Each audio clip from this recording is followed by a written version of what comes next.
Ndabahaye amahoro mwese mukunda imico n'akaranga y'Uburundi.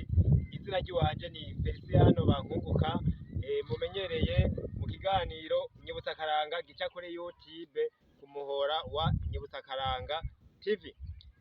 Turamaze kuganira ibiganiro vyinshi kuri iki giti mubona.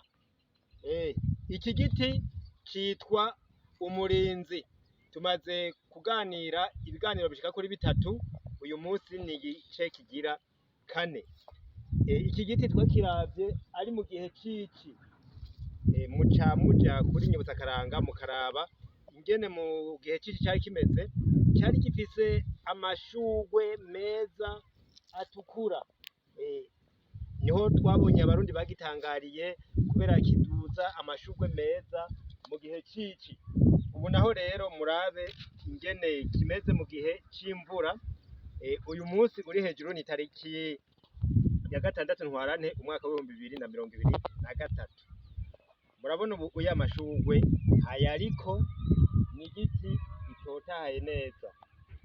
Uyu munsi rero tuca tuganira iki, turavuga ku kakamaro k'iki giti ku bijanye n'imigigwa ijanye n'urupfu. Mu biganiro vyaherutse twarababwiye yuko imbere yuko umuntu bamushingura babanza gucisha umuzi w'umurinzi mu bwicaro bwiwe, hanyuma bakabanza bakawusohora hanze bakawitangiza ikuzimu. Ivyo muravyibuka. Hanyuma rero warakora kandi mu mugigwa wo kuva ku rupfu, igihe baruva kuri serugo, baruva ko kuri serugo haraba umugigwa wo kurya umurinzi. Umurinzi rero muca mwumva yuko harimwo igiti, umurinzi kiravugwa. Bashiramwo agati k'umurinzi.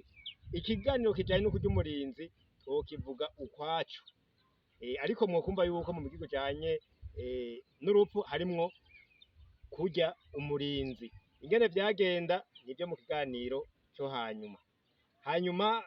Umurinzi warakora kandi mu bijanye no gushingura amahasa.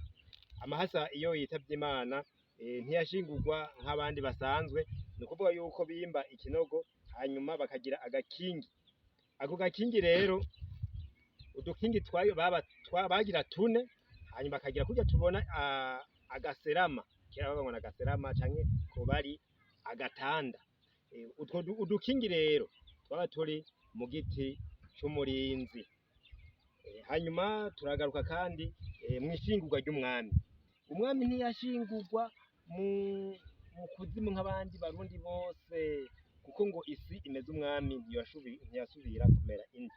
Bamushira rero ku kantu kameze nk'agatanda. Ako rero abashoboye kuduha inkuru bavuga yuko kari gakozwe mu biti vy'umurinzi. Udukingi two mu biti vy'umurinzi.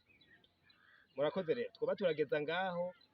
Ibiganiro bijanye n'umurinzi ni vyinshi, tuzobandanya. Hanyuma nkaba ndasezeye mvuga nti tugire amahoro.